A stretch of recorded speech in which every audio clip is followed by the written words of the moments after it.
Bem-vindo ao LepeCast e nós temos hoje um novo episódio. Esse episódio é um episódio onde eu vou explicar por que eu não posto vídeo sempre com tanta frequência como eu me propus a fazer. Eu me propus a postar vídeo toda semana e por que eu dei uma sumida aí do canal. Não é nada de grave, né? Não é nada. Muita gente no YouTube posta que deu uma sumida por causa de muitos problemas, né? Geralmente, assim, problemas de ordem de saúde mental e coisas assim. Não que a minha saúde mental seja a melhor do mundo, mas não foi por causa disso que eu me ausentei. Eu me ausentei porque a minha carga de trabalho ficou muito grande e aí eu tenho que focar no que vai me dar dinheiro, né? Porque aqui não me dá dinheiro, então eu tô gravando só aquilo que eu posso e reflexões, né? Nesse canal aqui. E tenho o meu curso também, a lógica do inglês, que eu comecei a fazer e também não deu mais tempo de gravar coisas novas. Enfim, por isso que eu me ausentei para focar no trabalho. Mas eu quero postar um vídeo novo, eu vou postar quando der, e hoje deu. E estamos gravando e vamos fazer uma pílula aí. Esse aqui é um episódio mais novo do Lepecast. E nessas pílulas, o que é uma pílula? Pílula é uma coisa pequena que você toma aí todo dia. Eu não vou postar todo dia. Eu não vou prometer falsamente para vocês que eu vou postar um vídeo todo dia. Mas esse aqui é um vídeo novo e eu vou postar ele com uma reflexão curta, né, sobre alguma coisa e vou focar um pouco mais aqui em reflexões bíblicas. E eu quero trazer uma reflexão sobre a questão de sumir. Porque não foi só daqui que eu sumi, não. Se você reparar, não sei se você já reparou, eu acho que não, porque esse mundo tecnológico é muito rápido, muito louco.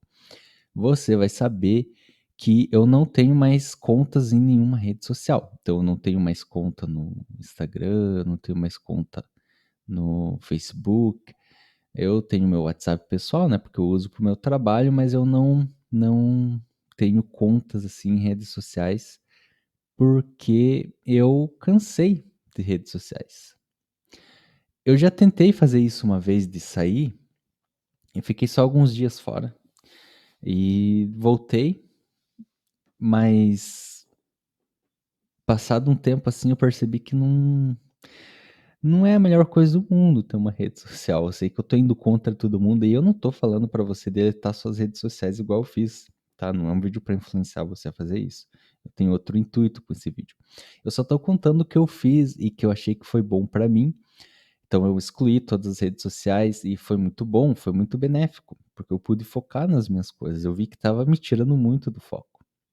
Então, se você quer dar um tempo para focar, se você precisa focar em alguma coisa, eu realmente aconselho você a dar um tempo. Todas as redes sociais hoje em dia têm esse recurso de você dar um tempo, né? No Instagram mesmo, quando eu quis excluir a conta, ele não me deixou excluir, ele me deixou dar um tempo e se eu não entrasse, acho que por alguns meses, eu teria a conta excluída. Agora acho que já foi excluída. Mas eles têm essa função de fazer com que você tire um tempo fora e isso é muito bom se você precisa focar em alguma coisa, porque eu pude perceber o quanto que as redes sociais elas estavam tirando minha atenção, mas não era isso que mais me incomodava. Quando alguém me pergunta hoje por que você excluiu seu Instagram e seu Facebook, eu falo para essas pessoas que é porque é muito chato. E para mim é uma coisa chata. O que é chato lá? Para mim é chato essa falsidade das pessoas, né? Essa postagem da vida perfeita. E eu sei que a vida de ninguém é perfeita, mas tem gente que não sabe disso e que busca uma vida perfeita igual à vida das pessoas que postam as coisas lá. E isso não é uma coisa boa, não. Isso não é uma coisa benéfica, porque as pessoas estão correndo aí atrás de uma perfeição que não existe e elas nunca vão ter essa perfeição. Mas o fato delas não terem e acharem que existe essa perfeição nas postagens das pessoas é muito ruim para elas, porque elas acham que tem alguma coisa de errado com elas. E essa busca pela perfeição, esse fingir ser algo que você não é o que me incomoda nas redes sociais. E é assim, acho que é a principal coisa que me fez sair.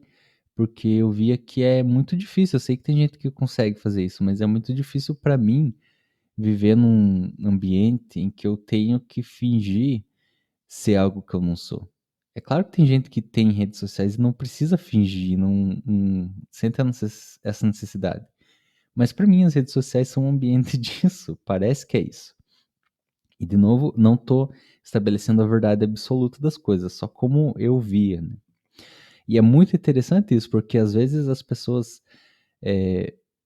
me procuram assim, eu fui mandar uma mensagem para você e tua conta não existe mais. E elas perguntam se eu excluí a minha conta, eu falo que sim, só que isso faz bastante tempo, já faz meses que eu excluí minha conta, e só agora elas perceberam isso. Então isso é mais uma prova de que ali eu sou mais um número, a minha conta não faz diferença, tanto que ninguém percebeu que eu saí, porque tem muitos stories para acompanhar, de muita gente. Os meus stories só não apareceram mais, e ninguém mais viu, porque eu excluí minha conta, mas ninguém nem percebeu que eu não existia mais. Isso é um pouco assustador, uma pessoa sumir e ninguém perceber. São coisas estranhas, né, para dizer o mínimo. Mas essa experiência tem sido boa de não ter mais as redes sociais. Não sei se isso vai ser para sempre. Talvez um dia eu volte, até porque eu trabalho com coisas online, mas isso não importa. Talvez eu devesse ter uma rede social para poder alcançar mais pessoas com esse vídeo. Talvez eu faça uma conta para postar os meus vídeos, algo que não seja pessoal. Eu não sei, mas o fato é que agora, nesse momento, eu estou sem redes sociais por conta de ver que é muito falso. E as pessoas buscam viver uma coisa falsa. Eu quero trazer essa reflexão para você da falsidade. Mas não é da falsidade de você ser uma pessoa falsa sabendo que é, mas talvez porque você está dentro de um sistema e vive as coisas de uma maneira automática, e isso faz com que você acredite que faz alguma diferença, assim como nós acreditamos que ter uma conta na rede social faz alguma diferença. Mas eu quero levar você a uma reflexão sobre encontrar Deus e viver uma vida com Ele de verdade. E a diferença disso para encontrar Deus falsamente, para fingir que se encontrou Deus. Convenhamos que nas redes sociais nós vivemos uma coisa bem falsa, que é você posta aquilo que você não vive e é como se lá você tivesse uma outra vida. É como se você fosse um ator vivendo. E a experiência religiosa, ela pode ser assim também.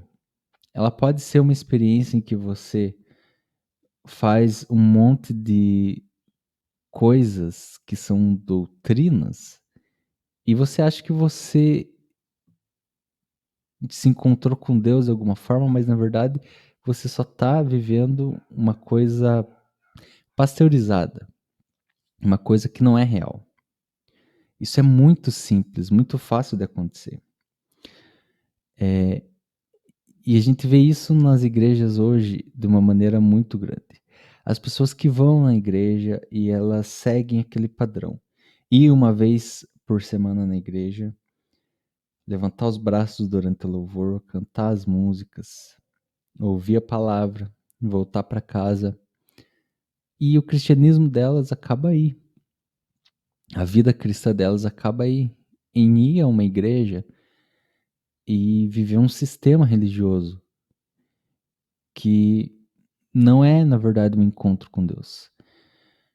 Porque o que a Bíblia descreve como encontro com Deus é uma coisa muito diferente disso. É uma coisa que muda a nossa vida, muda o nosso interior. Não muda para melhor, muitas vezes, no sentido de que você conhece Deus e você vai começar a prosperar e sua vida vai dar certo. Não é isso que a Bíblia ensina.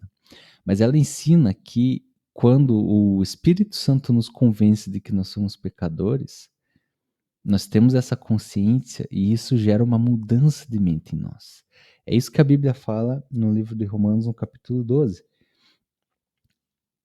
que Paulo está falando sobre dons nesses capítulos aqui, no 11, no 12, no 13, e ele acaba no meio disso falando sobre consciência, sobre transformação de mente.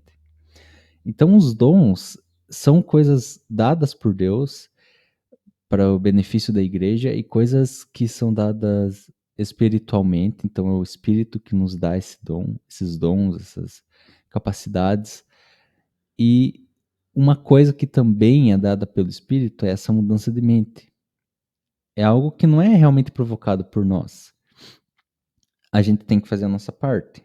Porque no versículo 1 de Romanos 12, Paulo fala assim: rogo-vos, pois, irmãos, pelas misericórdias de Deus, que apresenteis o vosso corpo por sacrifício vivo, santo e agradável a Deus, que é o vosso culto racional. Então aqui ele está falando que você precisa apresentar o seu corpo como sacrifício vivo. Essa é a nossa parte. Então eu tenho que buscar viver em santidade. Eu tenho que fazer com que o meu corpo seja um sacrifício. Que o meu louvor a Deus não seja uma música na igreja. Muitas vezes você está na igreja e o Ministério de Louvor fala: dê seu melhor. Você veio aqui para louvar a Deus. É claro que você também está lá para fazer isso, para louvar a Deus, para adorar. Essa é a hora no culto que você faz isso, e obviamente não tem como ter nada contra isso. Mas algumas pessoas acham que é só ali o louvor, é só ali a adoração. Mas a adoração, ela tem a ver com apresentar o nosso corpo, a nossa vida inteira, como um sacrifício vivo. A gente não adora só na igreja, a gente não louva só no momento do louvor. Nós adoramos a Deus com a nossa vida. E não tem como ser diferente disso. Se você não adora a Deus com a sua vida inteira, você não adora a Deus. Você não oferece nada para Ele, porque nada que você oferecer vai fazer sentido, vai fazer alguma diferença. O que nós devemos apresentar para Deus é o nosso corpo, a nossa vida, como sacrifício vivo. Esse é o nosso culto racional. É o que a gente tem que fazer na nossa mente. Apresentar isso com a nossa razão. Ou seja, é uma coisa que ela é mais racional do que emocional. Você tem que se dispor a fazer isso. A apresentar sua vida a Deus em todo momento e usar ela como louvor a Deus. E aí, no versículo 2, Paulo vai falar assim: e não vos conformeis com este século, mas transformai-vos pela renovação da vossa mente, para que experimenteis qual seja a boa, agradável e perfeita vontade de Deus. Nesse momento ele está falando de renovação de mente, para que nós não venhamos a nos conformar com esse século. O que acontece hoje em dia? As pessoas estão conformadas com o século, ou seja, com o mundo, e vivendo uma vida de pecado, vivendo uma vida que não é essa de oferecer o seu corpo como sacrifício agradável a Deus, e sua vida e tudo que você tem é louvor a Ele. E eles acham que ir na igreja uma vez por semana vai pagar alguma coisa, vai fazer alguma diferença. E viver esse sistema assim religioso vai fazer alguma diferença. Isso diz que eles são salvos ou não, mas não é assim. Porque não tem como você falsificar quando você se encontra com Deus. Não tem como você falsificar uma vida cristã. Porque frutos são gerados em nós pelo Espírito. É assim que nós conhecemos aqueles que são de verdade, pelos frutos. E você sabe muito bem, em Gálatas 5, nós temos ali a descrição de quais são os frutos do Espírito. São esses frutos que são gerados em nós pelo Espírito. Mas o que eu quero dizer é que a mudança que o Espírito faz em nós não tem como falsificar. Não tem como atuar fingindo que nós temos algo mudado em nós, porque é algo muito forte.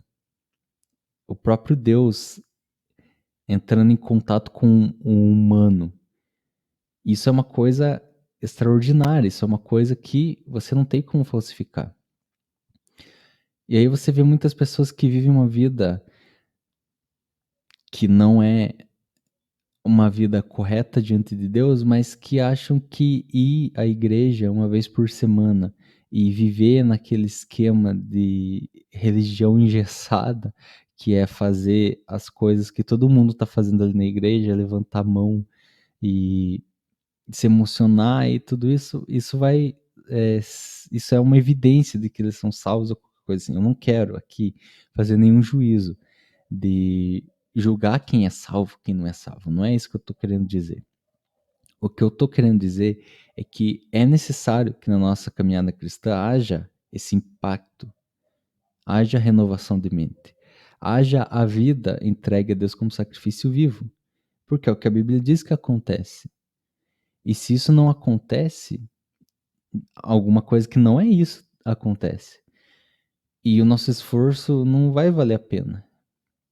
Então nós vivemos como se nós estivéssemos nas redes sociais, uma vida falsa, uma vida de aparência, uma vida que aparenta ser uma vida para Deus, mas que lá no fundo é um engano. Nós estamos só enganando a nós mesmos com tudo isso que nós temos, assim como nós fazemos nas redes sociais, que é postar uma vida que nós não temos. E nós vamos na igreja e fazemos o que todo mundo faz para mostrar para as pessoas que nós somos bons ou qualquer coisa assim. E a gente espera que as coisas, as doutrinas que a gente segue, no fim elas nos vão salvar, porque isso vai nos fazer melhor do que as pessoas que não são salvas. Mas não é isso que a Bíblia ensina. Nós não somos salvos pela doutrina, nós somos salvos pela graça, pelo Espírito.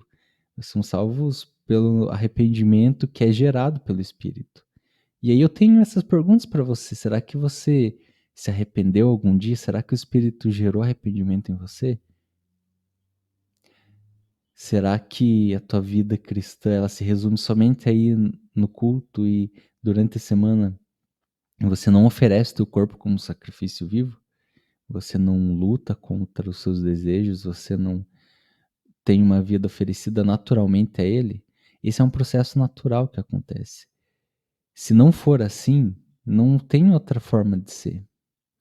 E aí a gente corre o risco de ser como todos aqueles fariseus que eles viviam pela lei, pela obediência à lei. Eles davam um dízimo de tudo, até da hortelã, mas a vida deles de verdade não era uma vida dedicada a Deus, porque dentro deles não houve transformação, que é o que precisa haver em nós. Então essa transformação que a Bíblia fala, transformação de mente, ela precisa acontecer. Porque é só assim que Deus age. Deus age transformando mentes. Deus age fazendo com que a gente tenha o desejo de apresentar o nosso corpo como sacrifício vivo na nossa vida. Que nós venhamos a entregar a vida para Ele. E que nada mais importe. E isso não é fácil de se fazer.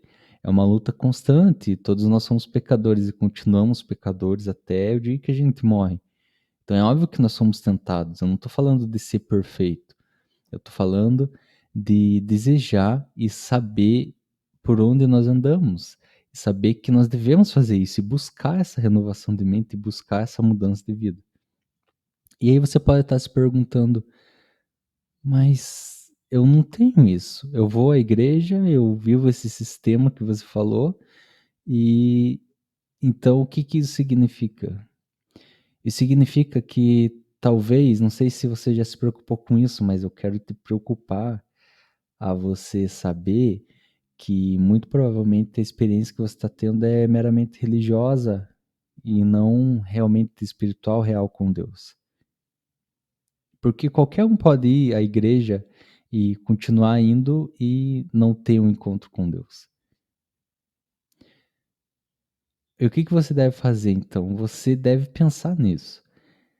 Você não está cansado de viver um cristianismo superficial em que você não entrega a vida para Deus, em que você só vai à igreja, em que você somente segue um monte de doutrina e isso no final não vale nada? Não seria melhor que você vivesse algo real, verdadeiro, algo que fosse gerado naturalmente por Deus, algo impactante que mudasse a sua vida, mudasse os seus caminhos e que te convertesse de verdade dos seus maus caminhos? Você não quer uma experiência que seja profunda com Deus, assim como as experiências descritas na Bíblia, onde o próprio Deus vem e toca o seu coração e muda as coisas dentro de você. Porque se não tem isso, então o que tem? E é isso que você deve pensar. E se você se preocupa com isso, e se agora você está preocupado com isso, a dica que eu te dou é o que a Bíblia fala para você fazer, que é bater na porta. Bate na porta e ela vai se abrir. Busque e você vai encontrar. É isso que você precisa fazer, é isso que todos nós precisamos fazer. Se nós estamos numa caminhada com Deus e agora a gente percebe que talvez ela seja uma caminhada um pouco falsa e só de aparência, então que a gente busque o Deus real e verdadeiro. Então que a gente vá atrás e corra para saber como é uma experiência real e verdadeira causada pelo Espírito, que é o único jeito que ele age. Então essa é a pílula de hoje, essa reflexão. Eu pensei que ia durar menos tempo, mas durou bastante. E não tem problema nenhum isso. Então eu quero deixar isso para você. Pense nisso. Que você viva um cristianismo verdadeiro e que não seja só um monte de doutrina, que isso gere uma mudança na sua vida, que você busque e encontre, porque eu tenho certeza que se você buscar, você vai encontrar. E que Deus mude tudo dentro de você e faça com que a sua vida nunca mais seja a mesma. Em nome de Jesus.